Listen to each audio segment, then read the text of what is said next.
Assalamu alaikum wa rahmatullahi wa barakatuhu. Barkanmu da sake saduwa a cikin sabon shirinmu na Google Maps Series a cikin harshen Hausa, wanda muke yi a duk ƙarshen mako, wato ranar Asabar kenan. To alhamdulillahi a yau za mu ƙarƙare wannan series namu na Google Maps Series a cikin harshen Hausa wanda muke yi. Dama amfanin shi ko manufar wannan shiri shine domin wayar da kan masu amfani da Android phones. Kusan kowace Android phones, ba ma Android phones kaɗai ba, har da sauran wasu smartphones da muke da su wanda ba sa kan Android system, sukan yi amfani da Google Maps. Kuma Google Maps yana da matuƙar amfani a dukkan wani abu na searching wuri, navigation da muke yi a wayoyinmu. To alhamdulillahi duk kusan basics abubuwa ma da ya kamata dai mai amfani da Android phone kuma yake amfani da Google Maps ya sani, kusan duk mun yi bayanin su. Mu kowanne alhamdulillahi mun bi daki-daki tun fara daga ma menene Google Maps ɗin, da yadda ake downloading ɗin shi, da kuma amfanin shi. Taƙaitaccen bayani da muka yi dukka a videos namu na series na 1, na 2, na 3, 4 har zuwa na 7 da muka yi, da wannan da yake na ƙarshe ƙarƙarewa ko in ce kammalawa, wato na 8 kenan. To alhamdulillahi wancan satin da muka yi magana mun yi bayani ne akan contribute.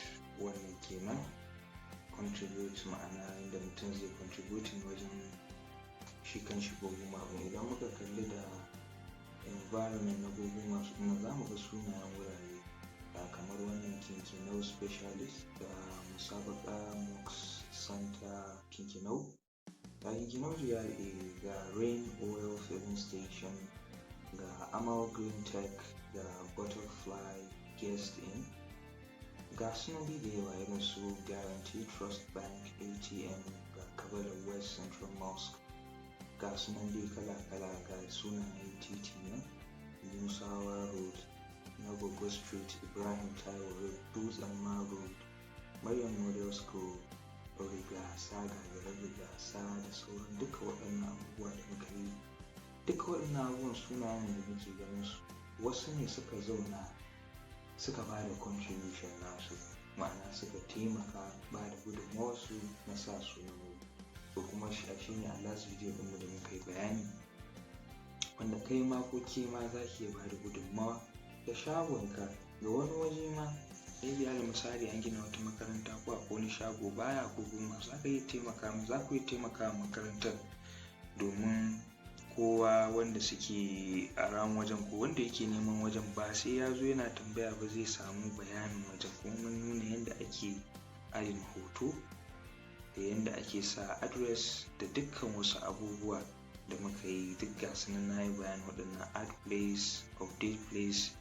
Wannan update place shi ne ce za mu ɗan yi shi a taƙaice a wancan bidiyo ɗin. To update place shine kawai za ka yi updating wuri, ma'ana an samu sabon canji a wannan wurin, ko maybe shagon da mutum yake ya canja address, ya bar wannan area da yake ya koma wani waje.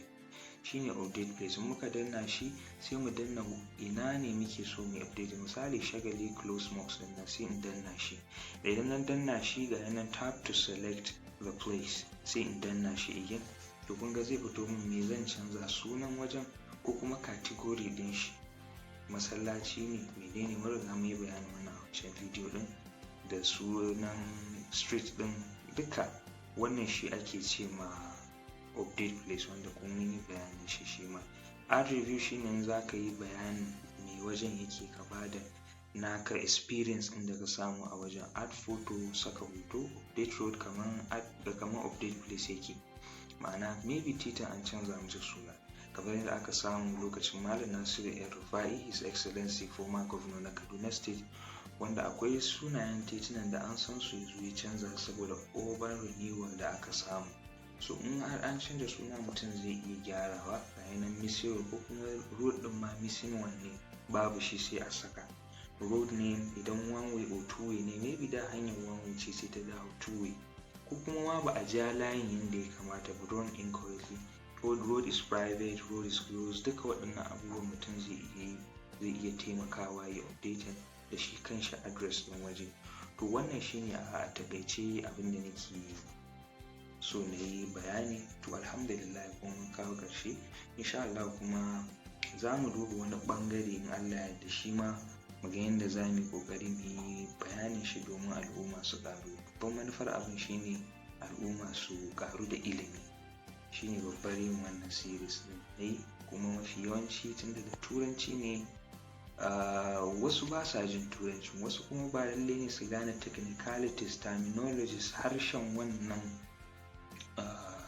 bayanin da ake ba su. Shi yasa a matsayina na wanda ya karanci geography kuma ya san abin da ya shafi maps, to sai na ga bari ya kamata ni ma in ba da gudunmawa a cikin harshen Hausa domin waɗanda ba sa jin turanci, Hausawa, ko kuma wanda suna jin turanci amma ba lallai su gane terminologies ɗin wasu abubuwan ba.